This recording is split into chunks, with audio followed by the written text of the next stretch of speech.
Y'all be getting tired of me talking about stuff like this, and y'all be thinking like I'm OD and I'm just dragging it, but I promise y'all I'm not. The story time I'm finna give y'all is literally the reason why I be saying stuff I be saying. If the shoe fits, then wear a Cinderella. If not, keep scrolling. Don't be coming to my comments talking about some, well, not all, babes.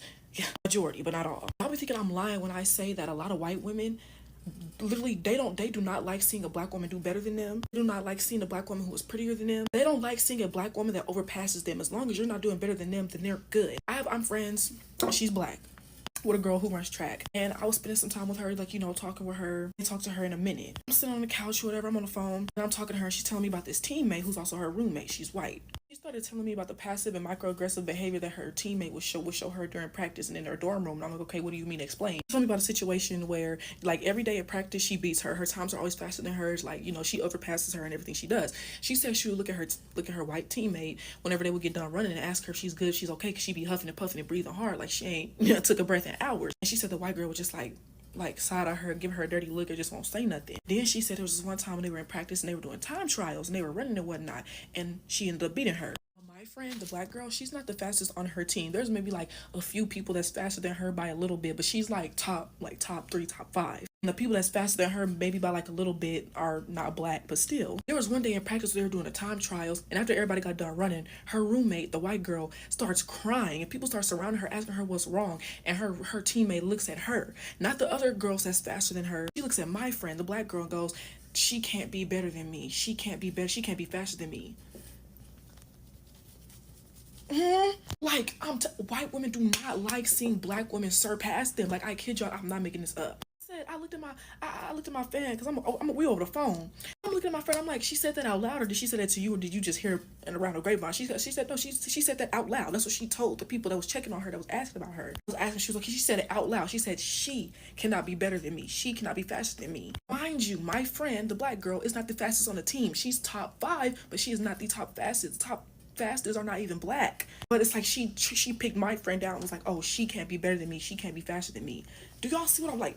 Do y'all see what I'm talking about though? Like, do y'all see what I mean? It's like I was having a conversation with my best friend like a week ago, and we got a kind of like a mini argument about this, because he was trying to say, well, Shay, not all white people are bad, not all white girls are bad. And I said, I'm not saying every white person is bad. You got to read the fruits of their spirits first. I was explaining to him, bro, a lot of these white people will smile and kiki in your face, because I think I've seen videos and I've met her teammate before. She's really sweet, super nice. But I was like, a lot of these white women will smile and kiki and haha in your face. A lot of these white people will smile and kiki and haha in your face.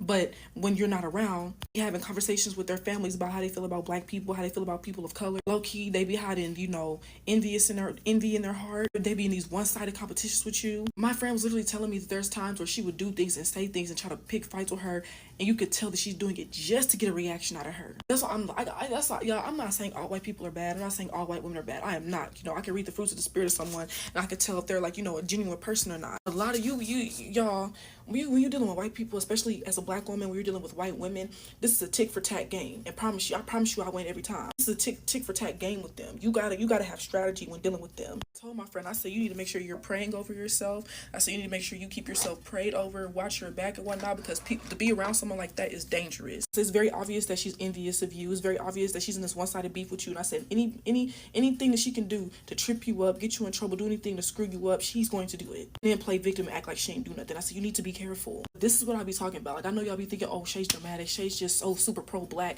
No, like, these are real life situations that people are going through. It's a dangerous position to be in. Like, I don't. Brand spanking new Lexus SUV. How is that possible?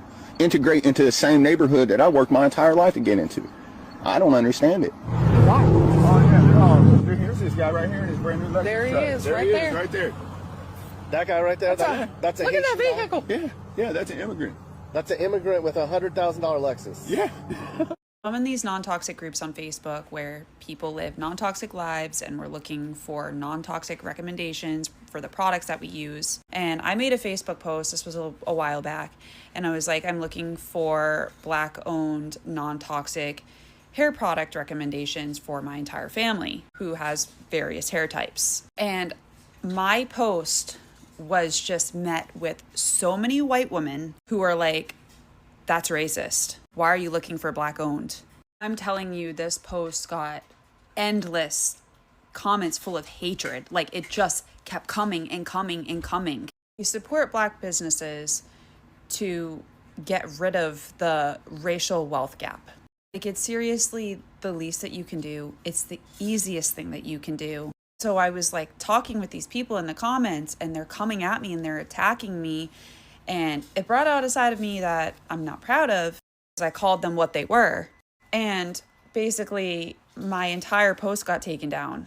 And so I didn't get any answers. But if this isn't a really good example of how white people don't want black people to succeed, I don't know what is. And so if you have any good recommendations for non-toxic products in general that are black owned, I would love for you to drop them in the comments, because I did get a couple of answers, but the post got taken down so suddenly that I couldn't write them down. And then some that we found that we ended up trying just didn't work out the way that we hoped. We have hair types ranging from 4A to C and hair like mine. But I'm always looking for black owned businesses that I can support in general, and products that are non-toxic are a big plus. White Republicans love blaming black folks whenever they get denied government assistance by the politicians they elect. Let's get into it. What? Black bastard. What? You're a black bastard. Really? Yes. Get out and say something about it. Really? Yes. Repeat it. Say louder. You're a black bastard.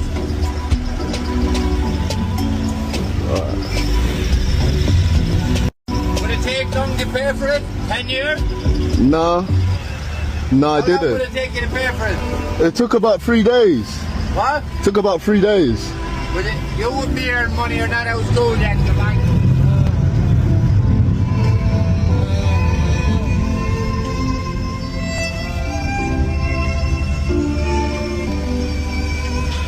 You've been a long time getting some pocket money out of your dad. You don't even know who your dad is. Your mom is alive. Oh man, what do you even do in that situation? What? Of what? 65 IQ? That's average. Inability to read and write at an adult level? I'm supposed to be jealous of these things, of these qualities? Pigs have a 65 IQ. The equivalent. Give me a fucking break. Or maybe I'm to be jealous of y'all's wide selection of eye colors. Brown, and also brown. Okay. Scratch that one off. What else could I be jealous of? Hair color. Curly, kinky black.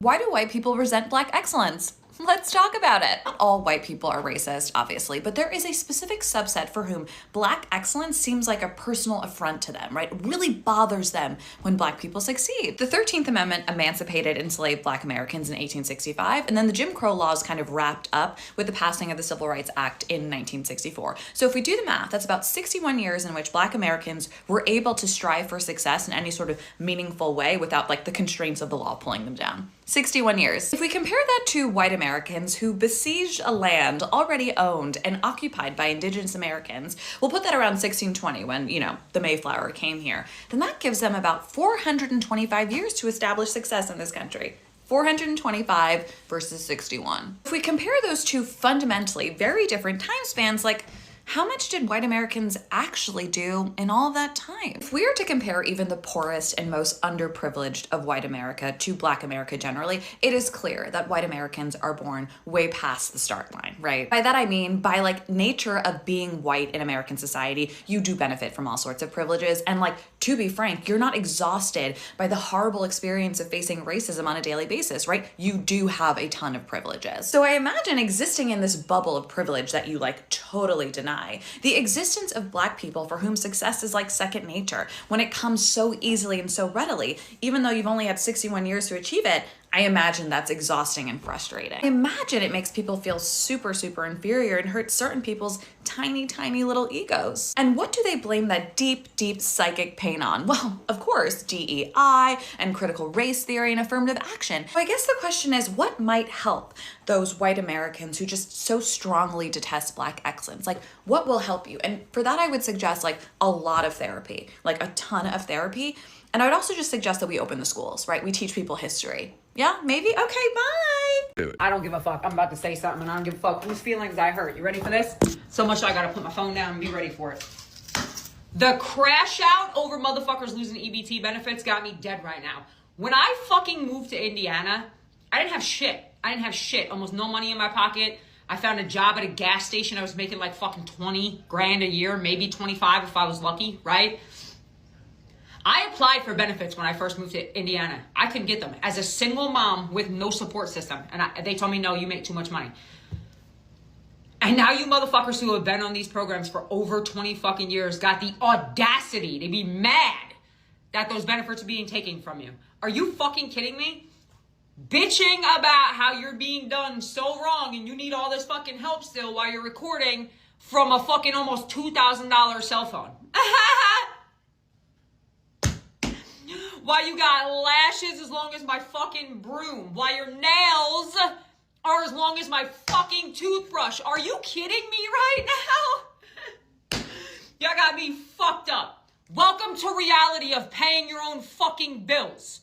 Let me know how fun it is, okay? So she moves her kid and her to a shithole Republican state, gets a job at a gas station making poverty wages. And instead of blaming the gas station owner for paying her jack shit, he's probably a Republican, I'm sure.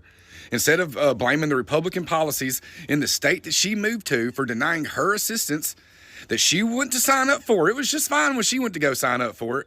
But now she's pissed off that other people are getting it. Instead of blaming the Republican policies, that the states control who gets SNAP. Okay, the feds fund it, the states decide who gets it. Instead of blaming the Republicans in her state, she turns around and blames black folks, particularly black women, it sounds like. It's the same shit we hear from Marjorie Taylor Greene when she talks about Jasmine Crockett, the eyelashes and the nails and all this racist dog whistle shit that white people do. And these people wonder why nobody wants to sit next to them at Thanksgiving, why they get disowned by family. It's because you're shit-ass, terrible, racist fucking people. I've been seeing a lot of my people in comments trying to figure out why white Americans are so upset and enraged that black people are trying to fight for their rights, their civil rights, their human rights. And I'm going to be the one to tell you that black people was imported here. We were never intended to have rights. After the Europeans committed a whole mass genocide towards the Native Americans, they didn't have any workers. So you know what they did? They went to Africa and they stole us and brought us here. Our whole purpose of being here was to do work and not get paid for it. Was to be treated like property. We were money. We were property. We were money. They were literally taught to dehumanize us and not see us as people. America was not built on the conscience of accepting anybody outside of themselves. So, hell yeah, they're mad. Hell yeah, they're mad. They don't have no other sense of community besides coming together to spew hatred and using the Bible to back it up. I mean, they were so upset about the fact that Lyndon Johnson granted all black people federally the right to vote as well as the DEI Act that they just switched parties. They were so mad that we had a say-so in who runs this country because we are citizens here, that they decided to go from Democrats to Republicans, and that's where all that shit started. Funniest part about that whites only town in Arkansas, black folks ain't mad and you're mad, we not mad. So there's a brand new whites only town in Arkansas and the gag is black people don't even care. Now I've seen the comments. Why aren't black people upset? Why are you mad about this? We gonna clear this up right now. Nobody's upset, Poo-Poo. See, the one thing black people ain't gonna do is lose sleep over other people that want to create a safe space for themselves. Build your own little town, plant a flag, that's fine. Hang a welcome sign, whatever makes you feel good.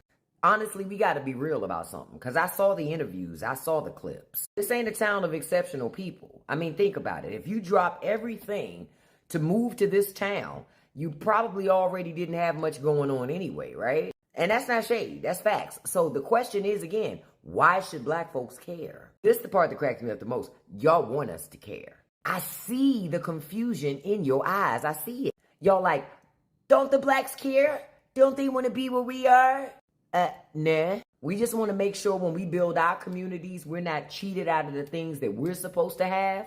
That's all we care about, boo. And it's wild because history has shown as soon as black people do build their own thriving spaces, what happens? Some of your people roll up and burn the whole thing down. But we're supposed to believe now y'all just want to be left alone. Child, I'm going to tell you what really gave it away for me, though. The fact that they ran to the media. That's not privacy, y'all. That's desperation. Numbers must be low. If you got to beg the evening news to let them know that you exist, waitlist my ass. See, if black folks were building their town, the media would be the last people that we want to know about it. We gatekeep. We ain't trying to broadcast. But y'all couldn't wait to hold the press conference. That's not security, that's thirst. So no, we're not upset, we're not jealous, we're not even plotting to crash your party. Because truth be told, we really don't care. And honestly, that's what really bothers y'all. There are so many people in America who hate us just because we are black. They have no other reason for hating us. We have never done anything to them personally or to their ancestors, but they hate us so bad just because we exist. And if you ask them why they hate us, they will tell you things like, because they're out there killing each other and committing all this crime. What does that have to do with you? You don't hate us because we're killing you, but you hate us because we're killing each other? Somebody make it make sense. When all the protesting went down with George Floyd, they were mad at us. They even said it. They're burning down their own buildings in their own communities. What does that have to do with you? How are you mad at us for tearing up our own communities?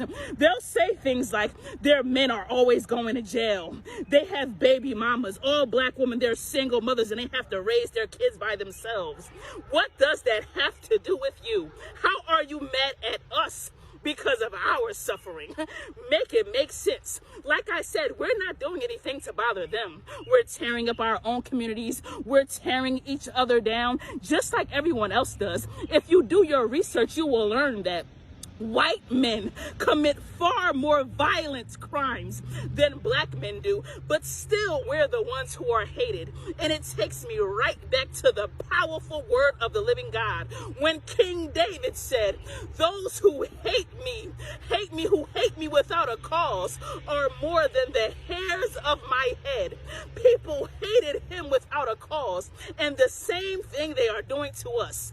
Just like Jesus said, they hated me first, so you know they're going to hate you too. No servant is greater than his Lord. It always proves who we are. It always shows that we are the true children of God, the Hebrews of the living God, because our life matches the things that our fathers said and their fathers said. The same things that we are going through today are the same thing that our fathers have gone through. This is why the slaves who were released from captivity, this is why they kept holding on to that Bible. They kept holding on to Jesus. They kept holding on to that spirit because they knew, wait a minute, that sounds like me in my life. Hold on. The things that they went through are the things that we have gone through. It has to be me. I have to be a part of that family because that sounds just like me. Jesus wasn't forced on them, but they related to that word of God because they knew who they were. They felt it in their souls. The same way that the black Americans here, many of them feel the power inside of them. They know that they are somebody special because they feel it. They know that they belong to God because of the things that are written in the Bible that he has given to us. And you will never take that away from us. You can hate us and sit back and act like you're doing God's work for hating us without a cause, but all you are continuing to prove is that we are who we are, the powerful children of the living God.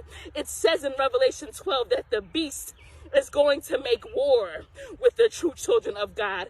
Making war against someone without a reason is doing the will of the beast, the dragon from Revelation 12. Because even if we did, as blacks, go out there and start killing every white person that we saw, which we never do, it would be justified because of all the things that have been done to us. Even if we did have hate in our hearts for the white man or the Asian man or any other man who hates us, it would be justified because of the things that have been done to us. But you can't walk around here hating somebody who has never done anything to you, who's not oppressing you, who's not making laws to make your life harder. You can't walk around hating them and think you're doing something right. Think you're executing righteous judgment. You are going to burn in the pit of hell. I promise you, our time has come. Our day is here, and the entire earth is going to have to bow down to us and acknowledge that we are the true Israelites of the Almighty God. Just wait on it. It's black power forever. Go back to your country. I don't want this. Let's beat him. Read the Constitution. What does the Constitution say? You don't even know the Constitution of the United States. Close your mouth, yeah. What happened here? I didn't give you consent to record me. What happened? Look, yeah. Yeah, what happened? Look where you go with your head. I didn't give them any personal. I think something is wrong. Something is wrong. You have something is wrong. You're wrong, my friend. What happened? It's not normal. Don't record me. No. I just have free speech. This is my free speech. No, too. no, no. Thank you, my You love. need Thank you. my permission to No, record you yourself. don't. I'm on public land. No. This is public land, Yeah. so you should stop harassing them. I'm not Yeah. harassing You're them. saying discriminatory language. Why are you saying go back to your country? So, many black people grow up understanding life isn't always going to be fair. And they are taught early that they have to work twice as hard to receive the same recognition. And whether that's completely true in every situation or not, it's a message that has shaped generations. Parents, teachers, and mentors often encourage black children to prepare more, study harder, and give their absolute best because they know first impression really matters. And for many, giving up simply isn't an option. They know that mistakes may be judged more harshly, so they prepare more. They practice more and they push themselves because they don't want anyone saying they weren't good enough. And that's where success starts to grow. And people often see the achievement but never see the sacrifices behind it. They don't see the late night studying, the extra shift worked to pay that tuition. They don't see the businesses started after years of rejection. They don't see the setbacks and disappointment or the doors that stayed closed before one finally opened.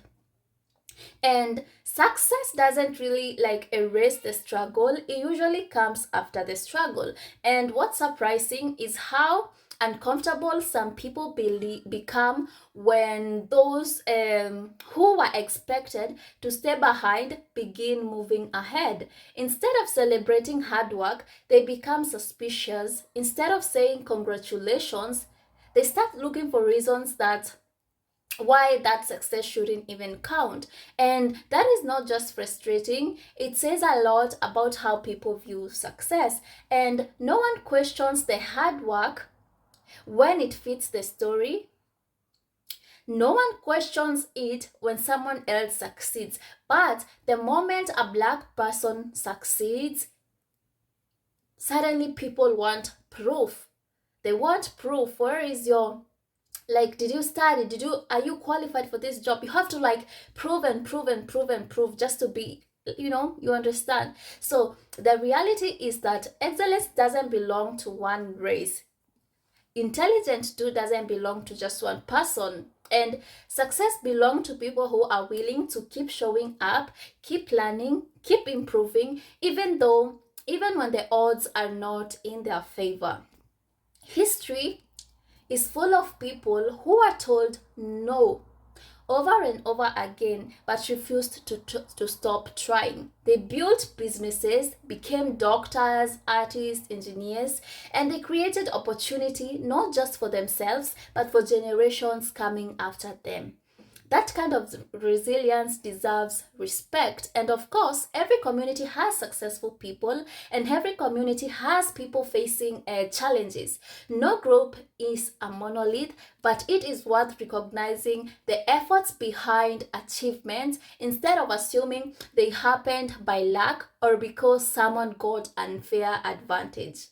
Success should inspire people and not threaten anyone. Like if someone's achievement makes another person feel angry, maybe the problem isn't the success itself, maybe it's the assumptions they held about who could succeed in the first place. And at the end of the day, nobody could have to apologize for working hard, earning opportunities, or even reaching their goals. Instead of asking why Black people are succeeding, maybe we should ask why success makes some people so uncomfortable. Because when someone rises despite obstacles, that's something to respect.